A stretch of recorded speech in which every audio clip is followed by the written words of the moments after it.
Euh, Comme je le répète chaque jeudi, les frères prédicateurs le répètent chaque jeudi, les pasteurs le répètent chaque jeudi, nous étudions actuellement les psaumes. Nous nous basons sur les psaumes pour l'enseignement biblique. Et donc, ce soir, c'est avec joie que j'aimerais vous parler du psaume 57. Et avant de dévoiler le titre que j'ai donné à ce psaume, nous allons le lire en entier. Donc, psaume de David, chapitre 57, du verset 1 à 12, nous dit « Fais-moi grâce, ô Dieu, fais-moi grâce, car en toi mon âme se réfugie. Je me réfugie à l'ombre de tes ailes, jusqu'à ce que les calamités soient passées. Je crie au Dieu très haut, au Dieu qui mène tout à bonne fin pour moi. Il m'enverra du ciel le salut, tandis que mon persécuteur me harcèle. Dieu enverra sa bienveillance et sa vérité. Mon âme est parmi des lions. Je suis couché devant ceux qui dévorent les êtres humains. Leurs dents sont une lance et des flèches. Leur langue est une épée tranchante. Élève-toi sur les cieux, ô Dieu. Que ta gloire soit sur toute la terre. Ils avaient tendu un filet sous mes pas. Mon âme se courbait. Ils avaient creusé une fosse devant moi. Ils y sont tombés. Mon cœur est affermi. Ô Dieu, mon cœur est affermi. Je chanterai, je psalmodierai. Réveille-toi mon âme, réveille-toi mon luth ainsi que ma harpe. Je réveillerai l'aurore. Je te célébrerai parmi les peuples, Seigneur.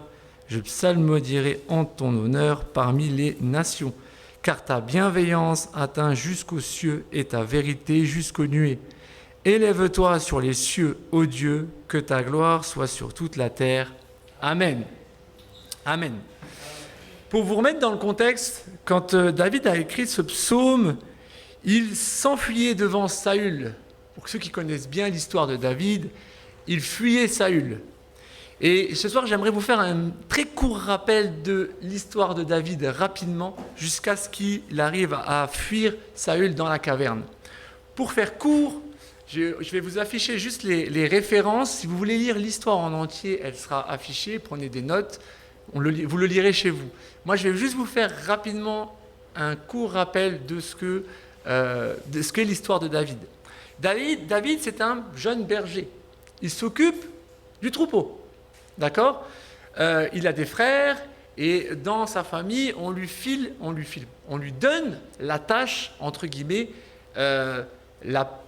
pardonnez-moi du terme, celle que personne ne veut se charger. Va t'occuper des troupeaux, va faire paître les troupeaux. Et David, il le fait. Il le fait avec un cœur sincère et véritable.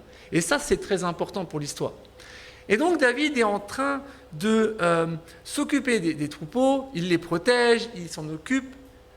Et donc arrive un jour où le prophète Samuel doit nommer un nouveau roi d'Israël. Je le fais très court, vraiment pour que vous compreniez l'histoire. Il doit nommer un nouveau roi d'Israël, et donc il vient et le père de David présente tous ses frères à Samuel. Et dans la logique des choses, c'était un de ses enfants qui devait prendre la royauté. Et quand il présente tous ses frères à Samuel, ça ne va pas. Non, c'est pas lui. C'est pas lui. Ce que tu m'as présenté, c'est pas lui. Et donc, le prophète Samuel demande, as-tu un autre fils ? Et là, le père de David dit, oui, j'en ai un, mais il s'occupe du troupeau. Il est trop jeune pour le moment. Et Samuel dit, va le chercher, ramène-le-moi. Il faut que je le voie. Je fais très vite, je bondis très vite. Quand David arrive, Samuel voit David, il sait que ce sera lui, le nouveau roi. D'accord ? Il le sait. Et donc du coup, le prophète Samuel le oint, et il sera le nouveau roi. Je ravance dans l'histoire, parce que c'est pas arrivé qu'il est devenu roi tout de suite. J'avance dans l'histoire. Un peu plus tard, donc ça se trouve dans 1 Samuel chapitre 16, et vous avez tout jusqu'au 24. D'accord ? Si vous voulez l'histoire complète. Et donc, un peu plus tard, un jour, David, il s'occupe toujours des troupeaux, et son père l'appelle, et il lui dit, va nourrir tes frères qui sont au combat. Il y avait un combat entre les Philistins et Israël, et il dit, va donner de l'eau à tes frères, va donner à manger à tes frères, ils sont en combat, va leur donner. Et quand il va là-bas, je fais vraiment très court, il y a les Philistins, Israël et Goliath. Tout le monde connaît cette belle histoire qu'on raconte souvent aux enfants, le géant Goliath. Il y a Goliath qui est présent et il y a Goliath qui provoque l'armée de Dieu, qui leur provoque, il leur dit, venez à moi je m'occupe de vous, moi celui qui arrive à me battre, on se soumettra à vous, et celui qui arrive à me battre, c'est nous qui se soumettrons à vous, et si je vous bats, c'est vous qui vous soumettrez à nous. Je fais très court. David, quand il entend ça, dans son cœur, il y a quelque chose qui se passe. Il ne comprend pas comment c'est possible qu'un homme se permet de dire de telles choses. Il va revoir Saül, il explique ce qui se passe à Saül, et il dit à Saül, c'est pas normal, tout ça. Je vous fais vraiment une version très courte avec mes propres mots, c'est pour que on avance très vite. Il dit à Saül, c'est pas normal, est-ce qu'il faut faire quelque chose, tout ça. Et donc, le peuple de Dieu ne veulent pas aller, ils ont peur, ils ont les chocottes, ils ont peur de Goliath. Mais David, rempli d'un cœur pur, d'amour pour l'Éternel, il dit non, c'est pas normal ça, on ne peut pas laisser comme ça. Et il explique à Saül, moi quand je m'occupais de mes brebis, des fois il y avait des lions, il y avait des ours qui attaquaient mes brebis et je devais les tuer, défendre mes brebis. Et donc du coup, j'avance très vite, au bout d'un moment, Saül lui dit, ok, vas-y, si tu veux aller, toi, vas-y. Et donc, il y va, et pour faire court, ses frères se moquent de lui, mais qu'est-ce que tu fais là, t'es trop petit. Et souvent, on te dit, t'es trop petit, tu peux pas, c'est pas toi, va là-bas, va t'asseoir. Laisse faire les grands, laisse faire les plus grands. David voit Goliath, et il dit à Goliath, pour faire court, il lui dit, parce que Goliath se fâche quand il voit que David se présente à lui. David s'est présenté sans casque, sans épée, sans protection. Aujourd'hui, vous allez à la guerre sans armes, sans casque, sans rien, faites pas long feu. Mais pourtant, David, il y va. Il y va parce qu'il sait que quelqu'un prend soin de lui. Il sait qu'il ne va pas tout seul. Je fais très court, j'avance. Il se bat contre Goliath. Donc Goliath se fâche. Ouais, moi, c'est pas moi qui le dis, mais c'est la parole. Je suis un chien pour qu'un petit bonhomme, un jeune de 15, 16 ans, se présente à moi. Bref, j'avance. Et David dit quelque chose d'important. Il lui dit, toi, tu viens à moi avec la lance et le javelot, mais moi, je viens au nom de l'Éternel des armées, du Dieu vivant. Il prend sa fronde, il prend sa pierre, il lance, et elle atterrit sur le front de Goliath. Goliath tombe au sol, David anéantit le géant Goliath, et voilà. Là, gloire à Dieu, Dieu t'a appelé, et en plus, il a montré devant tout le monde que tu as tué Goliath. C'est bon, ta royauté, elle arrive. Eh ben non. Eh ben non. Et là, il se passe quelque chose d'autre. Et donc, du coup, à ce moment-là, tout Israël est « Waouh, David a vaincu Goliath ». Et il y a une phrase qui dit, je ne vais pas me tromper si je me trompe, pardon, qui dit « Saül a vaincu 6 000 et David, c'est 10 000 ». C'est ça, si je ne dis pas de bêtises. 1000 et 10 000, pardonnez-moi. Donc, 1000 et 10 000. Et donc, du coup, David a une notoriété, une gloire, que Saül, il se passe quelque chose dans son cœur. Il dit, mais moi, j'ai fait plein de choses. Pourquoi lui, il a plus que moi? Il a juste fait un combat. Moi, j'en ai fait plein.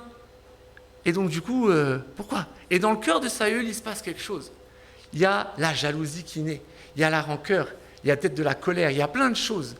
Et dans le plan de Saül, c'est de détruire David, de le tuer. Et à ce moment-là, David est obligé de fuir. Et quand il fuit avec Jonathan, qui est le fils de Saül. Il fuit avec lui parce que Jonathan et David étaient de très bons amis. Et du coup, il lui dit, mon père, il a un projet de te tuer, il faut fuir. Et David fuit. Et là, c'est là où on arrive dans ce psaume, quand David l'a écrit, et qu'il était en train de fuir face à Saül, c'est que justement, il était en train de dire, voilà Seigneur, vois mon cœur, tu vois ce qui se passe. Tu m'as appelé à la royauté, mais ça ne va pas en fait, je pense que tu t'es trompé. C'est ce que David aurait pu se dire. Et c'est pour ça que le psaume, j'ai fait très court, c'est pour ça que ce psaume commence, et c'est là qui est très important. David, il dit au psaume, versets 1 à 4, il dit « Fais-moi grâce, ô Dieu, fais-moi grâce, car en toi mon âme se réfugie. Je me réfugie à l'ombre de tes ailes, jusqu'à ce que les calamités soient passées. Je crie au Dieu très haut, au Dieu qui mène tout à bonne fin pour moi. Il m'enverra du ciel le salut, tandis que mon persécuteur me harcèle. Dieu enverra sa bienveillance et sa vérité. David commence son psaume avec un cri, un petit peu de désespoir, mais surtout de confiance. La parole de Dieu nous dit « Je me réfugie à l'ombre de tes ailes ». Les ailes de l'Éternel, c'est quelque chose qui te protège. Il peut y avoir plein de choses autour de toi, des tremblements, des choses qui ne vont pas, des choses où les gens vont t'attaquer. Mais quand tu es à l'ombre des ailes de l'Éternel, rien ne peut t'arriver. Si tu es dans le plan de Dieu, si dans le Dieu t'a appelé à quelque chose, si tu es dans son plan, il peut y avoir des multitudes d'ennemis autour. Mais quand tu vas au pied de l'Éternel, l'Éternel prend soin de toi. Et David nous encourage à aller. C'est pas la première fois qu'on en parle, mais pour une réussite dans vos vies, allons au pied de l'Éternel. Allons à l'ombre de ses ailes. David s'attendait à Dieu. Seigneur, tu m'as appelé à la royauté, mais tu vois, Saül veut me tuer. Il y a un problème. Est-ce que tu t'es pas trompé? Qui ne s'est pas dit déjà cette chose? Seigneur, tu m'as appelé à quelque chose, mais est-ce que tu ne te serais pas trompé, Seigneur? Ça, c'est nos raisonnements, nos pensées. Mais nos plans ne sont pas ses plans. Nos pensées ne sont pas ses pensées. Et David nous encourage ce soir à aller au pied de Dieu, à l'ombre de ses ailes. Au verset 5, il nous est dit « Mon âme est parmi des lions. Je suis couché devant ceux qui dévorent les êtres humains. Leurs dents sont une lance et des flèches. Leur langue est une épée tranchante. » Si vous vous rappelez, dans l'histoire, je vous avais parlé que David avait dit à Saül qu'il n'avait pas peur, il s'est occupé des lions, il s'est occupé des ours pour protéger les brebis. Et là, il compare un peu ses ennemis à des lions très résistants, très forts, Saül et ceux qui s'attaquent à lui. Et il dit, Seigneur, moi j'ai réussi à tuer des lions, j'ai réussi à tuer des ours, j'ai tué Goliath, mais quand même, Saül, je peux pas, c'est pas normal, Seigneur, c'est pas normal tout ça, tu m'as appelé, j'ai rien demandé. Et il compare ses ennemis à des lions. Qui d'entre nous n'a jamais comparé nos problèmes, nos ennemis, entre guillemets, ou les choses que l'on vit à des choses plus grandes que nous? Des montagnes, des lions, des Goliaths. On a tous eu des Goliaths dans nos vies. Et David est en train de dire à l'Éternel, tu vois les lions qui m'attaquent. Moi, j'ai fait que ce que tu m'as demandé. Et il m'arrive ça. C'est pas normal, Seigneur. C'est pas normal. Je voulais faire un peu avec mes mots. Mais il a dû se dire ça, David, je pense. S'il a fui, il ne devait pas être serein. Quand on fuit quelque chose, on n'est pas serein. Et là, il revient au verset 6. Et il rappelle la grandeur de Dieu. Élève-toi sur les cieux, ô Dieu, que ta gloire soit sur toute la terre. Amen. Il est là, il met sa confiance en Dieu, à l'ombre de ses ailes. Il dit à Dieu ses problèmes. Voilà, Seigneur, il y a ça. Pour moi, je les compare à ça. Mais je sais que toi, tu es plus puissant. Je sais qu'avec toi, rien ne peut m'arriver. Et ce soir, il vous dit, avec moi, dans mon plan, les projets que j'ai pour vous, il peut y avoir des multitudes de problèmes, des multitudes de Goliaths, des multitudes de choses. Mais si tu es dans mon plan, si tu me fais confiance, on y arrivera. On arrivera au bout de là où je veux t'emmener. Amen. Au verset 7, il dit « Ils avaient tendu un filet sous mes pas.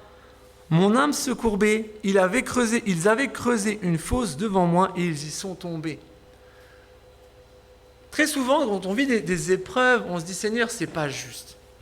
Moi, je ne comprends pas. Je veux faire ça pour moi et ça ne va pas. » Et l'autre, il fait le mal et il prospère.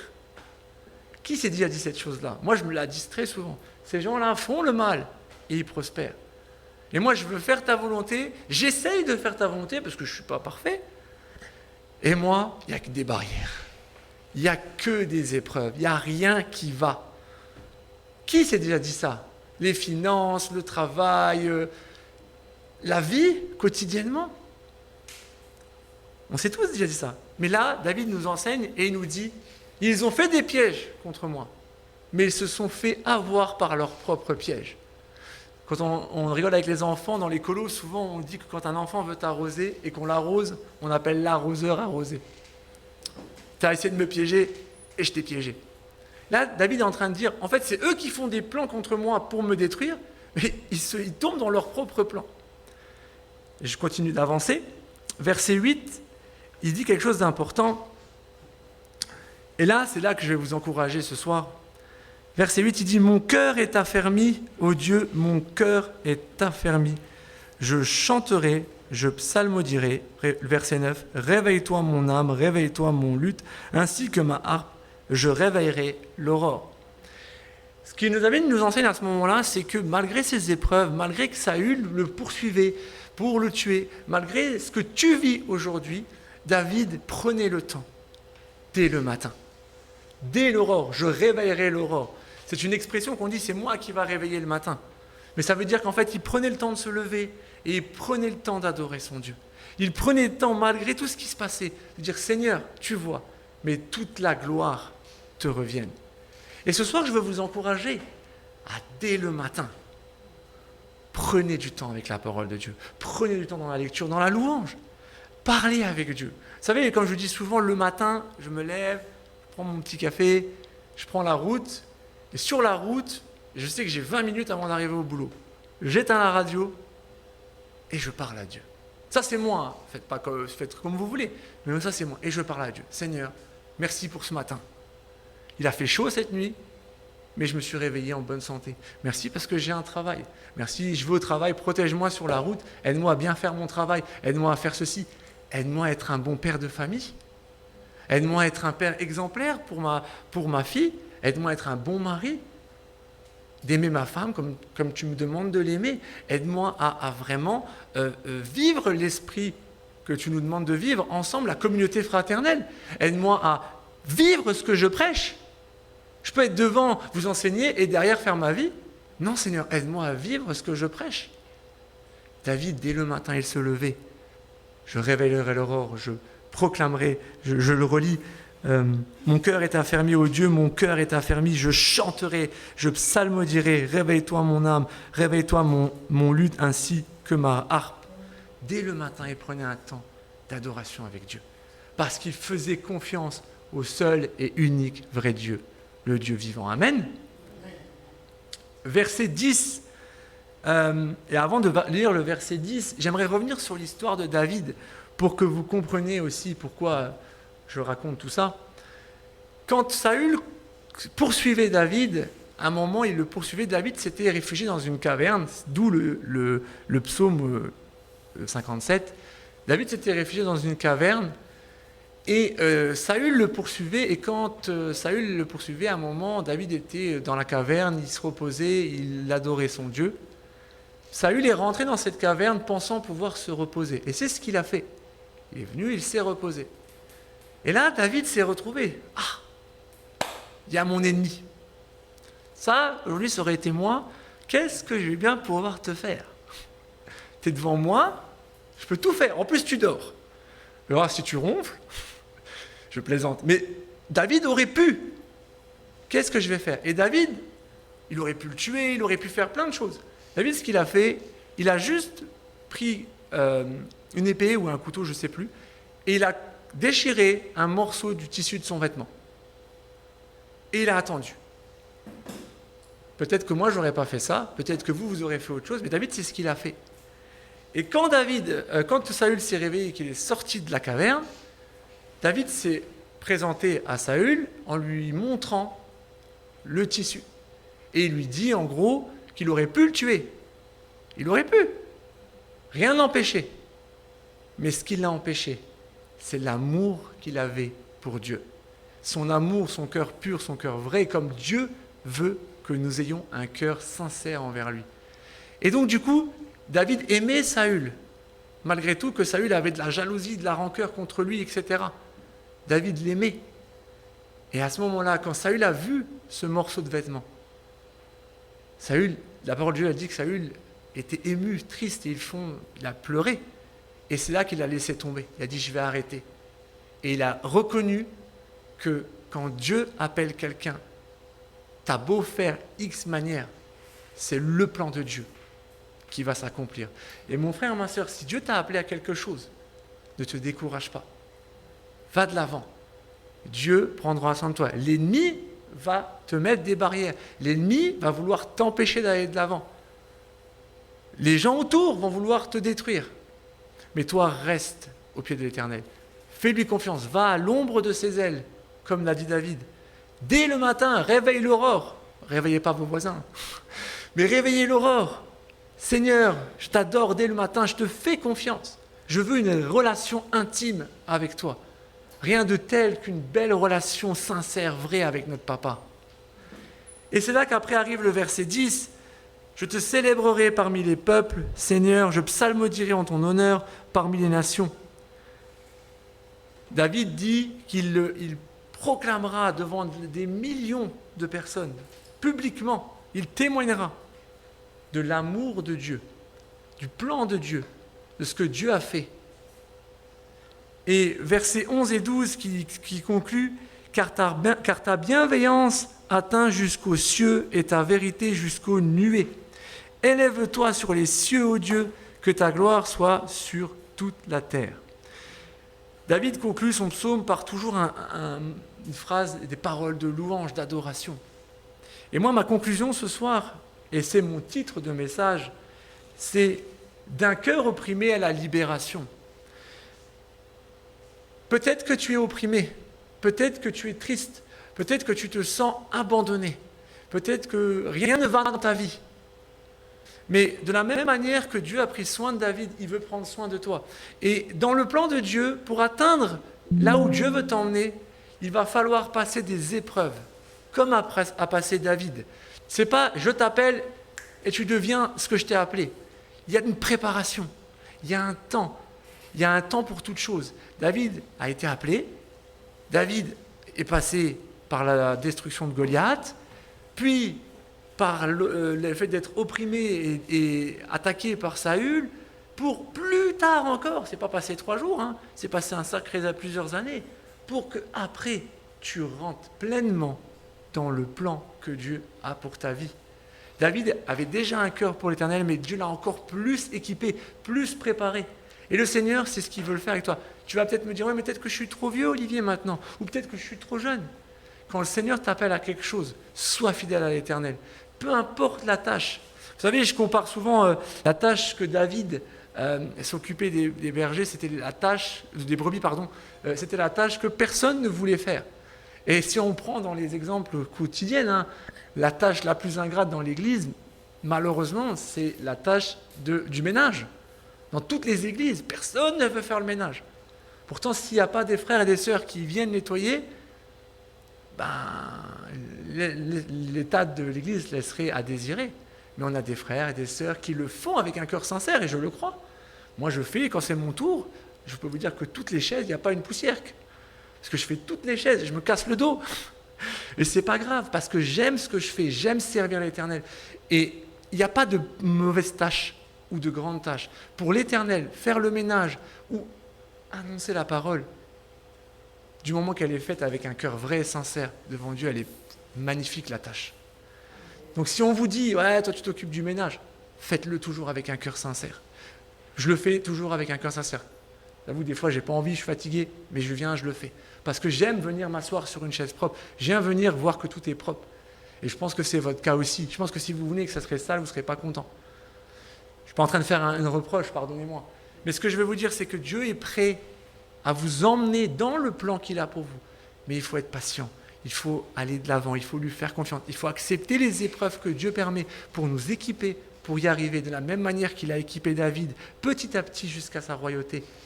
Dieu veut t'emmener dans son plan parfait, dans le projet qu'il a pour toi. Tu ne le comprends pas peut-être maintenant, mais tu le comprendras un jour. Amen. Prions. Seigneur mon Dieu, merci. Merci pour qui tu es, merci pour ton amour. Merci Seigneur parce qu'en toi, on peut s'appuyer. Merci parce que tu nous protèges à l'ombre de tes ailes. Seigneur, équipe-nous, comme tu as équipé David, à te faire confiance, à aller de l'avant et à toujours te mettre en premier. Dès le matin, proclamons, réveillons l'aurore, Seigneur, pour que nous puissions passer du temps avec toi, des temps intimes de qualité, Seigneur.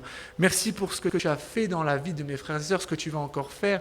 Encourage-les, mon Dieu, que s'ils sont opprimés, tristes, rends-leur la joie, la paix, l'amour, Seigneur, pour aller de l'avant et continuer par rapport à ce qu'ils traversent, mon Dieu. Sois loué, sois glorifié au nom puissant de Jésus. Amen.